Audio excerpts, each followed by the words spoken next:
নমস্কার, দেখছেন 99 নিউজ বাংলার সঙ্গে আমি শুভ্র। আর আজ সপ্তাহের শুরুর দিন গোটা বিশ্ব, গোটা দেশ এবং রাজ্যের মানুষের চোখ ছিল কিন্তু শিয়ালদা আদালতের রায়ের দিকে। আর সেই রায় কিন্তু ইতিমধ্যেই ঘোষণা হয়ে গেছে, আপনারাও জানেন, আমরাও নজর রেখেছিলাম। আরও একবার আপনাদেরকে জানাবো, আমৃত্যু কারাদণ্ডের নির্দেশ দিয়েছে বিচারক। এবং যে আরজিকর কাণ্ড, সেই আরজিকর কাণ্ড নিয়ে আমরা দেখেছি যে দীর্ঘ কয়েক মাস ধরে চলেছে মহিলাদের রাত দখল। একের পর এক জায়গায় অভয়ার যাতে সঠিক বিচার পায় সেই বিচারের দাবিতে পথে নেমেছে বিভিন্ন সংগঠন, সাংস্কৃতিক কর্মী থেকে শুরু করে সকলেই।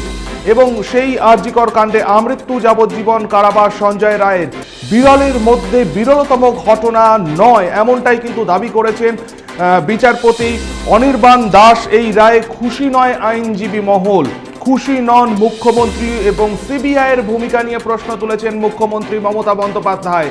আপনাদেরকে আরও একবার জানাবো, আরজিকর কাণ্ডে আমৃত্যু যাবজ্জীবন কারাবাসের নির্দেশ দিয়েছে আজ বিচারপতি সঞ্জয় রায়ের। আমৃত্যু যাবজ্জীবন কারাবাস বিরলের মধ্যে বিরলতম ঘটনা নয়, এমনটাই জানিয়েছেন বিচারপতি অনির্বাণ দাস। এই রায়ে খুশি নয় আইনজীবী মহল, খুশি নন মুখ্যমন্ত্রীও, সিবিআইয়ের ভূমিকায় প্রশ্ন তুলেছেন তিনি। আপনাদেরকে সেই ছবি দেখাচ্ছি আমরা, যে মুহূর্তে সঞ্জয় রায়কে শিয়ালদা আদালত থেকে নিয়ে যাওয়া হচ্ছিল, সেই ছবি আপনাদেরকে আমরা দেখাচ্ছি 99 নিউজ বাংলার পর্দায়। এবং একেবারেই কিন্তু পুলিশি নিরাপত্তার মধ্য দিয়েই তাকে নিয়ে যাওয়া হয়। এই মুহূর্তে আমাদের সাথে সরাসরি টেলিফোন লাইনে রয়েছেন 99 নিউজ বাংলার নিউজ এডিটর কৌশিক বসু। কৌশিক, আমি সরাসরি তোমার কাছে চলে আসব। গত 9 আগস্ট এই ঘটনা ঘটে এবং দীর্ঘ আমরা দেখেছি বিক্ষোভ, রাত দখল, এবং আজ সঞ্জয় রায়কে বিচারপতি যে রায় শুনিয়েছেন তা আমৃত্যু কারাবাস, এবং সাথে সাথে এই রায়ও দিয়েছেন 10 লক্ষ টাকা ক্ষতিপূরণ সরকারকে দিতে হবে নির্যাতিতার পরিবারকে। সমস্ত কিছু মিলিয়ে মানুষ বলছে এই রায় খুশি নয়। একটুখানি যদি তুমি বিস্তারিত জানাও আমাদের। দেখো, যেমনটা তুমি বললে সেটা হচ্ছে যে বিরল থেকে বিরলতম অপরাধ এটা নয়, এমনটাই কিন্তু মনে করেছেন বিচারক অনির্বাণ দাস। এবং আজকে সকালবেলা যেরকম 10:30 নাগাদ এই আরজিকর মামলার যে মূল আসামি সঞ্জয় রায়, তাকে আজকে শিয়ালদা অতিরিক্ত জেলা দায়রা আদালত রয়েছে সেখানেই পেশ করা হয় এবং সেখানে সওয়াল জবাব ছিল। সেখানে আজকে সঞ্জয় রায়ের যে বক্তব্য, সে বক্তব্য শোনা হয় এবং যেটা কোর্টরুমে দাঁড়িয়ে সঞ্জয় রায় পরিষ্কারভাবে জানিয়েছে যে আমি এই এই এই ঘটনায় একমাত্র দোষী নই, অপরাধী নই, আমি কিছু করিনি, এমনটাই সঞ্জয় রায় জানিয়েছে। তারপরে তাকে বিচারক অনির্বাণ দাস তিনি বলেন যে যে যে তদন্ত, তাতে যে প্রমাণ পাওয়া গিয়েছে তাতে কিন্তু আপনিই অভিযুক্ত। এটা আপনার যদি অন্য কিছু বলার থাকে, আমি নির্দোষ নয়, এই কথা ছাড়া যদি অন্য কিছু বলার থাকে তাহলে সেটা আপনি বলুন। এর পাশাপাশি কিন্তু বিচারপতি প্রশ্ন করে যে আপনার সাথে আপনার পরিবারের কেউ যোগাযোগ করেছে কিনা। সে বলে যে না, আমি পুলিশ ব্যারাকে থাকতাম, আমার সাথে আমার পরিবার কেউ যোগাযোগ করেনি, আমার মাও আমার সঙ্গে থাকতেন না, ইত্যাদি যাবতীয় বিচার প্রক্রিয়া সমস্ত কিছু হয়ে যাওয়ার পর। এবং সেখানে কিন্তু শুধুমাত্র সঞ্জয়ের বক্তব্যই শোনা হয়নি, সেখানে বিচারপতি কিন্তু আজকে যারা সিবিআইয়ের যে আইনজীবী আছে সেই আইনজীবীও বলেছেন যে এটি বিরল থেকে বিরলতম অপরাধ বলে গণ্য করছেন। এবং সিবিআইয়ের আইনজীবীরা কিন্তু এখানে সর্বোচ্চ শাস্তি অর্থাৎ মৃত্যুদণ্ড, এমনটাই কিন্তু আজকে আদালতে সিবিআই দাবি করেছিল।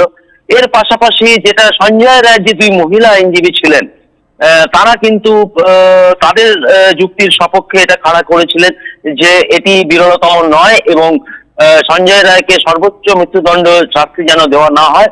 তারা সুপ্রিম কোর্টের বিভিন্ন আগের যত মামলা রয়েছে বা সুপ্রিম কোর্টের যে জাজমেন্ট রয়েছে বা সুপ্রিম কোর্টের যে অভিমত রয়েছে, সেটাও কিন্তু সঞ্জয় রায়ের আইনজীবীরা তারা কিন্তু এদিনের আদালতে তুলে ধরেছিলেন। ফলে যাবতীয় এই প্রক্রিয়াটা চলার পরে বিচারপতি কিন্তু একটা দীর্ঘ সময় নেন এবং দুপুর 2:45 কিন্তু বিচারপতি অনির্বাণ দাস তিনি কিন্তু এই আরজিকর মামলার যে মূল অভিযুক্ত সঞ্জয় রায়, তাকে কিন্তু আমৃত্যু কারাদণ্ডের নির্দেশ দিয়েছেন এবং তার সাথে আর্থিক জরিমানা রয়েছে।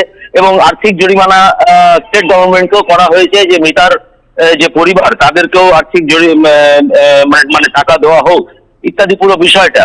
কিন্তু একটা বিষয় এই জায়গাটাতে যে মানে যে প্রশ্নটা উঠছে এবং যেটা সাধারণ মানুষের অভিমত বা ইতিমধ্যে আইনজীবীরাও তার বিভিন্ন মহলে কিন্তু এই কথা বলতে শুরু করেছে যে কেন এটা বিরলের মধ্যে বিরলতম অপরাধ হবে না। এবং প্রসঙ্গত উল্লেখ্য তোমাকে আমি বলে রাখি, বেশ কয়েক বছর আগে তোমার মনে থাকবে এই একই ঘটনা, হেতালপাড়ে হত্যা ঘটনা, ধনঞ্জয় চট্টোপাধ্যায়ের নামটা তোমার মনে থাকবে।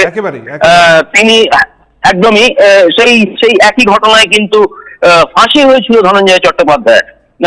এবং আজকের যে ঘটনা, সেই ঘটনাও কিন্তু আপাত দৃষ্টিতে কিন্তু আলাদা, কিন্তু এইখানে সিবিআই এর ভূমিকা নিয়ে কিন্তু একটা প্রশ্ন উঠছে এবং সেই প্রশ্ন কিন্তু স্বয়ং মুখ্যমন্ত্রী তুলে দিয়েছেন। তুমি যেমনটা জানো, আজ থেকে মুখ্যমন্ত্রী জেলা সফরে গেছেন এবং উত্তরবঙ্গে কিছুক্ষণ আগে মালদায় তিনি সাংবাদিক বৈঠক করেছেন এবং সেই সাংবাদিক বৈঠকে তিনি সরাসরি বলেছেন এই বিচার, এই ক্ষমতা, এই যে তদন্ত প্রক্রিয়া, সিবিআই এর তদন্ত প্রক্রিয়া নিয়ে কিন্তু তিনি প্রশ্ন তুলেছেন এবং তিনি স্পষ্টভাবে এটা জানিয়েছেন যদি তার হাতে অর্থাৎ রাজ্য সরকারের প্রশাসনের হাতে যদি এই তদন্ত প্রক্রিয়া থাকতো তাহলে এতদিনে কিন্তু সঞ্জয় রায়ের ফাঁসি হয়ে যেত, এমনটাই কিন্তু মুখ্যমন্ত্রী দাবি করেছেন। অর্থাৎ সিবিআই এর ভূমিকা নিয়ে প্রথম থেকে প্রশ্ন ছিল। এর আগে আমরা দেখেছি বিজেপি প্রাক্তন সাংসদ দিলীপ ঘোষ তিনি সিবিআই এর ভূমিকা নিয়ে প্রশ্ন তুলেছেন, বহু মানুষ সিবিআই এর ভূমিকা নিয়ে প্রশ্ন তুলেছে এবং গোটা দেশ, যেমনটা গত 14ই আগস্ট গত বছরের যে রাত দখল কর্মসূচি শুরু হয়েছিল মহিলাদের এবং সেখানে কিন্তু এই ঘটনায় বারংবার সর্বোচ্চ সাজির যে সাজা তার দাবি উঠেছিল এবং আজকেও এই দুর্গাপুর এবং দুর্গাপুরের পার্শ্ববর্তী বিভিন্ন কলেজের যারা ছাত্রী তারাও কিন্তু এই ধৃত সঞ্জয় রায়ের ফাঁসির দাবি তুলেছিলেন, কিন্তু সেটা সম্পূর্ণটাই ছিল ভাবাবেগ। আদালতে কিন্তু ভাবাবেগ নয়, আদালতে কিন্তু গ্রহণযোগ্য হয় একমাত্র যুক্তি, তর্ক, সেখানে তথ্য প্রমাণ। তাহলে কি সিবিআই এরকম কোনো তথ্য প্রমাণ দিতে পারলো না যাতে এই ঘটনাকে বিরলের থেকে বিরলতম অভিযোগ বলে প্রমাণিত হয়? এই প্রশ্ন কিন্তু এখন উঠছে সর্বস্তরে। শুভ্র, অসংখ্য ধন্যবাদ। আমাদের সাথে ছিলেন টেলিফোন লাইনে আমাদের প্রতিনিধি, আমাদের নিউজ এডিটর কৌশিক বসু, এবং ঠিক যেমনটা জানালো যে ঘটনার দিকে আজকে সকাল থেকে আমাদের নজর ছিল এবং সেই ঘটনা অত্যন্ত গুরুত্বপূর্ণ একটি ঘটনা। যদিও আরজিকর কাণ্ডে আমৃত্যু যাবজ্জীবন কারাবাসের রায় শুনিয়েছেন সঞ্জয়কে বিচারপতি অনির্বাণ দাস এবং বিরলের মধ্যে বিরলতম ঘটনা নয় বলেই কিন্তু মনে করেছেন শিয়ালদা অতিরিক্ত জেলা দায়রা আদালতের বিচারপতি অনির্বাণ দাস। এই রায়ে খুশি নয় আইনজীবী মহল, খুশি নন খোদ মুখ্যমন্ত্রী। সিবিআইয়ের ভূমিকা নিয়েও কিন্তু প্রশ্ন তুলেছেন তিনি।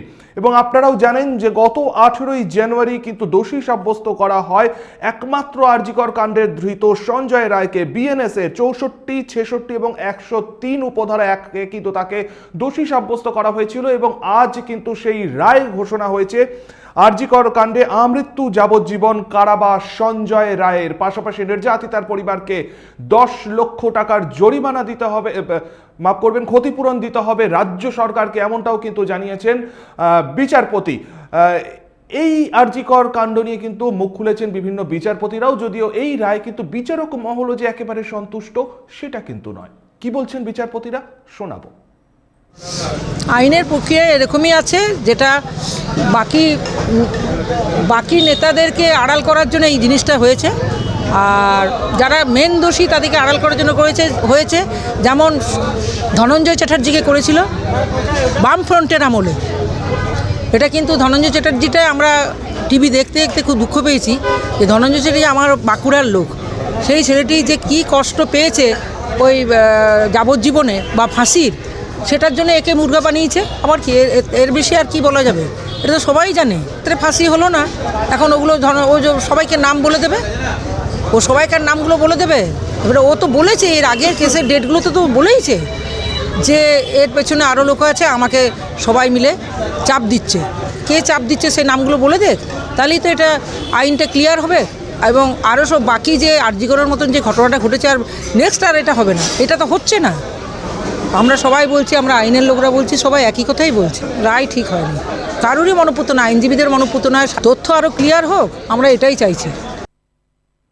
অবশ্যই আমরা শুনলাম বিচারপতি বক্তব্য এবং তিনি বলছেন যে আইন মনোপুত হয়নি এবং আইন মনোপুত হয়নি সাধারণ মানুষের। পাশাপাশি আমরা দেখেছি কিন্তু এই রায়দানের পরই কিন্তু শিয়ালদা আদালত চত্বরে যে সমস্ত ডাক্তাররা এতদিন ধরে বিক্ষোভে ছিলেন তারা কিন্তু বলেছেন যে আজ থেকে কিন্তু আবারও আন্দোলন, আবারও কিন্তু লড়াই শুরু হয়ে গেল।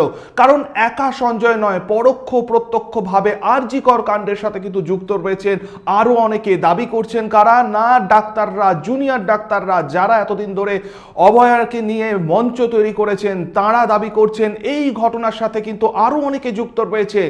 এই শুধু রায়দানি যে বিচার প্রক্রিয়া শেষ সেরকমটা কিন্তু নয়। তবে এই সঞ্জয়ের যে আজকে রায় ঘোষণা করলো, সঞ্জয় রায়ের যে রায় আজকে ঘোষণা করেছে বিচারপতি, এরপর এই মামলা আর কোন দিকে এগোবে সেটা কিন্তু অবশ্যই নজর থাকবে আমাদের। আপাতত এই পর্যন্তই। পরবর্তী নিউজ আপডেটের জন্য আপনাদের নজর থাকুক শুধুমাত্র 99 নিউজ বাংলায়।